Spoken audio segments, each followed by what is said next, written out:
Traditional methods of engaging patients in their own care have transitioned with the development of informatics technologies. We have learned about some of these technologies designed to improve access to health care and health information. However, in order for these technologies to be effective, we must address the barriers and challenges that patients and providers face when deciding to implement these technologies into practice and into the patient's daily weekly routines.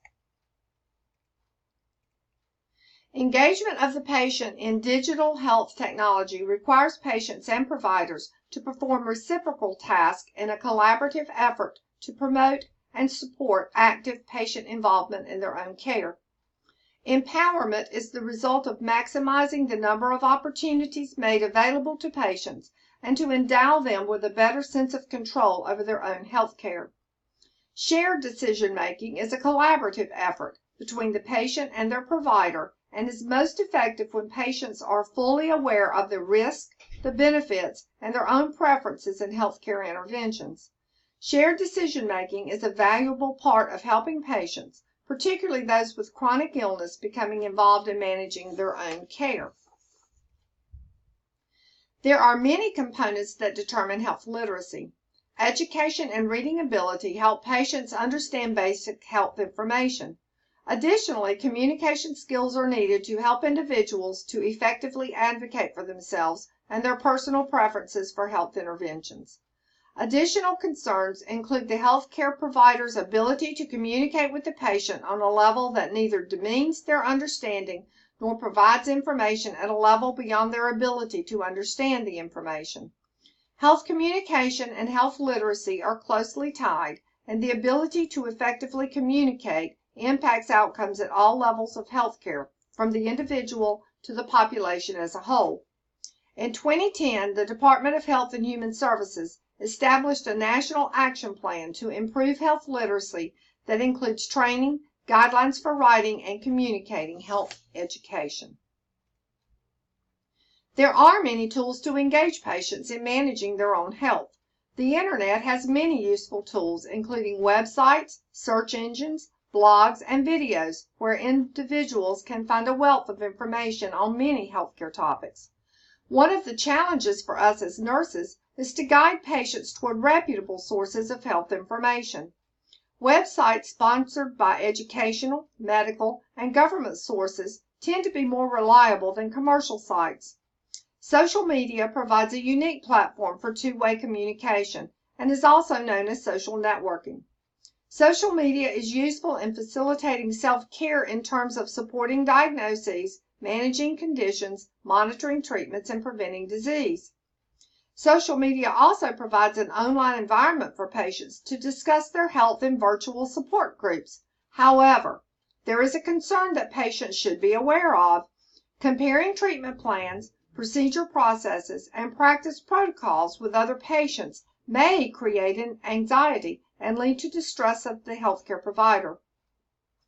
In summary, there are a number of mobile and medical and health applications, and as they grow every day, and the government has strict regulations that ensure the quality of these applications as they come to market and are used by patients and providers.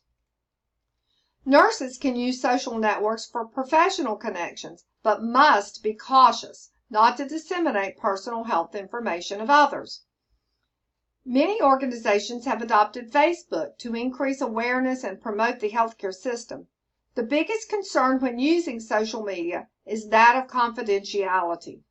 Each organization has specific training and policies about inappropriate dissemination of personal health information. Patients and caregivers must be aware of security risk involved in the disclosure of personal details on public networking sites. The NCSBN recommends that nurses refrain from posting patient-related images or information that could lead to the identification of a patient, and to avoid posting disparaging remarks about patients, employers, or co-workers. Personal health records have been adopted at all levels of government and healthcare since the goal was first set in 2005. There are three types of personal health records. The standalone type, where patients fill in information from their own records and the information is stored on patients' computers or the internet. In some cases, a standalone PHR can also accept data from external sources, including providers and laboratories. With a standalone PHR, patients could add diet or exercise information to track progress over time. Patients can decide whether to share the information with providers, family members, or anyone else involved in their care. A standalone record can be important to the patient who is traveling and needs to access their medical information while out of reach of their provider. Untethered PHR is the patient's compilation of their health record. In contrast, the tethered healthcare record is a subset of the provider's larger electronic health record of the patient. A tethered record is linked to a specific healthcare organization's electronic health record system or to the health plan's information system. With a tethered PHR, patients can access their own records through a secure portal and see, for example, the trend of their lab results over the last year, their immunization history, or due dates for screenings. Tools for patient engagement must be evaluated from the perspective of patient satisfaction. Accessibility refers to the website's ease of use for patients with lower computer literacy levels. Content refers to the website's overall content quality, not the technical limitations of using the site. Marketing refers to how readily and reliably information can be accessed by using a search engine.